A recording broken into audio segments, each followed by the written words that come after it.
A mão de cima mais pra cima. Mais pra cima. Espera, tu tem que deixar o... Até cara, ele chegou e tem 10 anos, cara. Olha, ele é profissional. Ele sabe. É só você vou botar ali no outro ali. Tá bom. Se for comer também, tá? Eu sei. Ai, meu Deus. Mas depois quando foi assim, eu fui, eu gostei.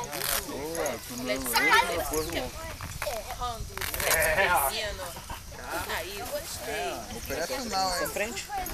Faca na caveira, nada na carteira.